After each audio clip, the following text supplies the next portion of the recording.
Olá, tudo bem com vocês? Especialmente vocês, torcedores e torcedoras do Ceará, também do Corinthians. Falemos dessa partida que aconteceu na Neoquímica Arena entre o Corinthians e a equipe do Vozão. Terminou com a vitória do Timão por 1-0. É uma partida em que tivemos dois tempos bem distintos, né? No primeiro tempo a gente teve o comando do jogo ali por parte do Ceará, que foi melhor na partida em relação ao Timão. E no segundo tempo o Timão retoma o controle da partida, notadamente depois das substituições do Vitor Pereira, e acaba mandando bastante no jogo, acaba sobrando um pouco no jogo.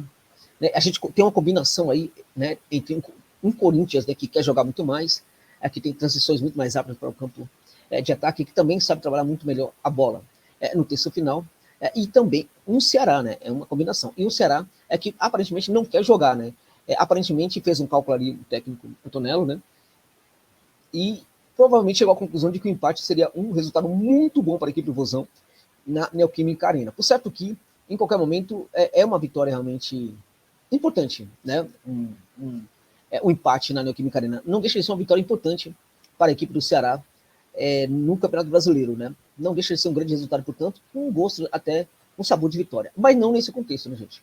Não nesse contexto aí, não dá para aceitar, por exemplo, um empate com gosto de vitória num contexto como esse, né? Sobretudo porque acho que foi o Ricardinho que falou na transmissão que o Corinthians não esteve tão bem na partida. O Corinthians mandou muito no jogo no segundo tempo, mas se a gente olhar para a partida nos seus 90 minutos, o Corinthians esteve aquém, né? O Corinthians teve muita dificuldade nas suas transições, o Corinthians teve jogadores atuando aparentemente com o pé trocado no lugar errado e tal, até que as substituições ajustaram bastante o Corinthians. O Roger Guedes era uma peça que faltava, ele entrou, o Corinthians melhorou, mas não somente ele, o Juliano também, né? E o Maicon, essas alterações foram muito importantes. Se bem que o cara da partida que fez chover foi o Fausto Vera. Um jogador realmente brilhante, esse jogador, muito, muito acima da média, né? Tem todo o... ele é o termômetro, na verdade, né? É o cara que constrói, o cara que nunca se cansa, o cara que está sempre chegando ali no terço final, não para participar necessariamente das jogadas ali decisivas, mas chegando para construir, né? Para fazer o passe, né? É também um jogador que está sempre ali no meio de campo, quando a equipe está numa situação de muita pressão, ele fica um pouco mais recuado para que essa bola, quando sobrar, quando voltar lá para trás, ele pegar essa bola e recomeçar o processo de construção. Então, é um jogador muito cerebral, muito diferenciado, como já falei, e hoje, para mim, ele foi um dos grandes nomes dessa partida, né? Bom, agora vamos falar desse jogo aí, né? O Ceará, na verdade, foi com muita coragem, né, para essa partida, com muita vontade de ganhar. Acho que foi até interessante ver como a equipe tem condição, sim, de buscar resultados melhores. O time não é ruim, eu estou falando isso há muito tempo, gente. A equipe do Ceará não é ruim. O que é ruim são uma série de coisas que acontecem no Vozão, né, que acabam também respingando dentro de campo. Essas coisas que são ruins, como por exemplo o técnico errado, né, substituição de técnico no momento equivocado também. A única desculpa que a gente dá foi essa do Dorival, que aí não foi culpa do Ceará, com a proposta que teve do Flamengo, e o Dorival arregou, né? Então ele foi embora para treinar o Flamengo e deixou o Ceará na mão. Mas depois os técnicos, gente, foi uma piada. O Lute foi uma brincadeira do Robson, né? E o Antonello também, não deixa de ser também um técnico muito esforçado. Eu acho até que ele tem feito um trabalho interessante, mas não consegue. Parece que é um técnico que promete, mas em alguns momentos erra, tem alguns erros, tem alguns equívocos. E o que ele demonstra é que ele é um ótimo assistente, que pode virar um bom técnico, mas que neste momento também não é um técnico. E nós vimos isso no jogo de hoje, né? Porque o Ceará ele foi para campo com uma coragem, com muita disposição, como eu já falei, né, e teve ali um domínio da partida no primeiro tempo. Né, a equipe foi a campo com o Nino, né, o Nino, Luiz Otávio, o outro zagueiro, né, que agora me esqueci, o Davi Ricardo e o Bruno Pacheco fechando ali aquele setor. Né. Então, ou seja, tudo bem com essa linha aí, tá tudo muito tranquilo, tá tudo muito bem, né? E aí no meio de campo, gente, ele vai com uma linha, praticamente uma linha de 5 jogadores, com o Eric, né? Para gerar velocidade ali para o setor direito, o Richardson, o Richard, o Fernando Sobral, né? Para gerar também muito mais construção, a bola chega muito mais leve ali ao setor de ataque, e o Vina um tanto quanto aberto, né? O Vina pode jogar aberto, pode jogar fechado, também por dentro, mas eu acho que eu prefiro ele por dentro, mas esse jogo aí tá tudo muito bem, que já tinha muita gente no meio de campo ali qualificando aquele setor ali, né? À frente do jogo. Aí eu discordo, né? O João não é esse jogador.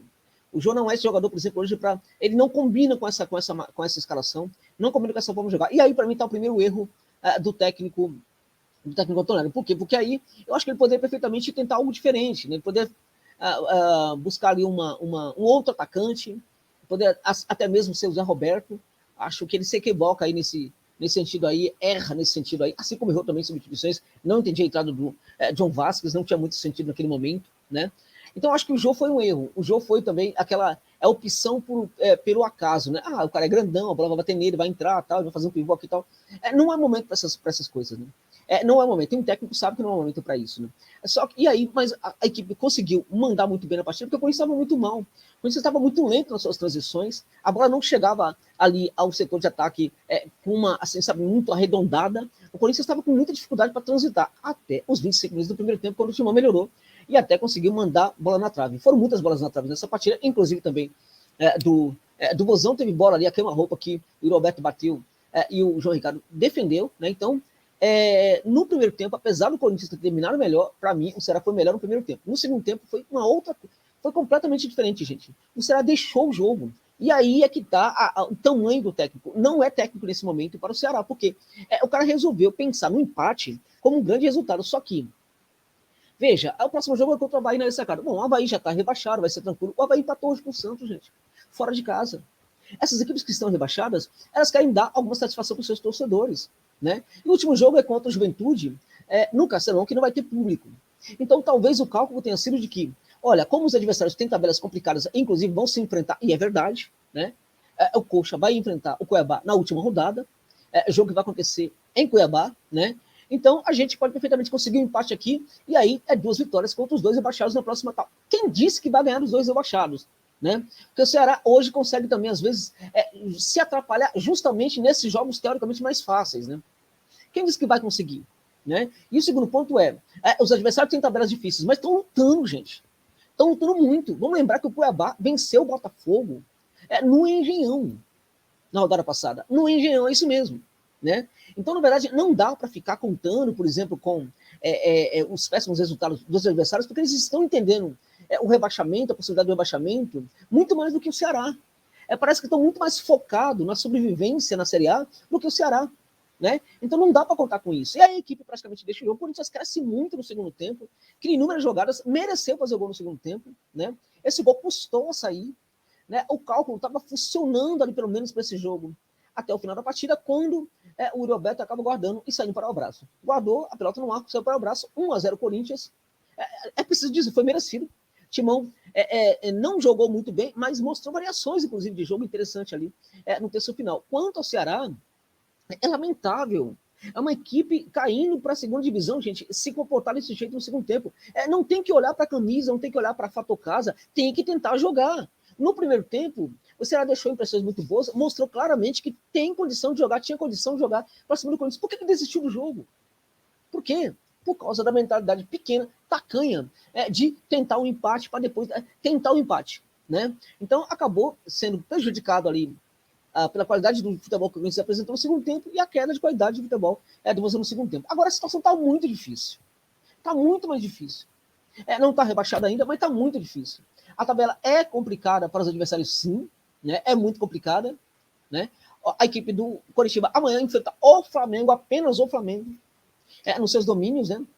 Depois recebe também nos seus domínios o Corinthians e depois fecha contra o Cuiabá. A possibilidade, na minha opinião, de conseguir 4 pontos nessas 3 partidas é muito grande. 4 pontos. Né? Se conseguir 4 pontos aí, já fica uma situação bastante interessante. Por quê? Porque hoje, neste momento, a equipe do Coxa está com 38 pontos, com 4 pontos vai 42. 42. Olha, o Ceará tem 34. 34. Né? O Ceará precisa vencer as 2 partidas, se vencer, chega a 40. Né? Se o Coxa conseguir, por exemplo, 4 pontos, chega a 42. Ok? Então, é um empate e uma vitória. Se tiver um empate e uma vitória, se vencer ou Palmeiras ou Corinthians, se empatar um desses 2 jogos e vencer o Cuiabá, já era. Termina à frente aí do Ceará. Né? Então, olha o problema do cálculo errado, o cálculo da mentalidade tacanha do empate.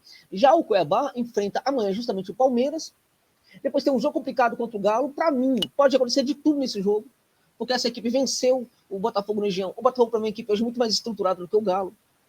Pode perfeitamente conseguir um empate nesse jogo aí. Né? E aí, dentro de casa, né, vai jogar contra a equipe do Coxa e também pode vencer.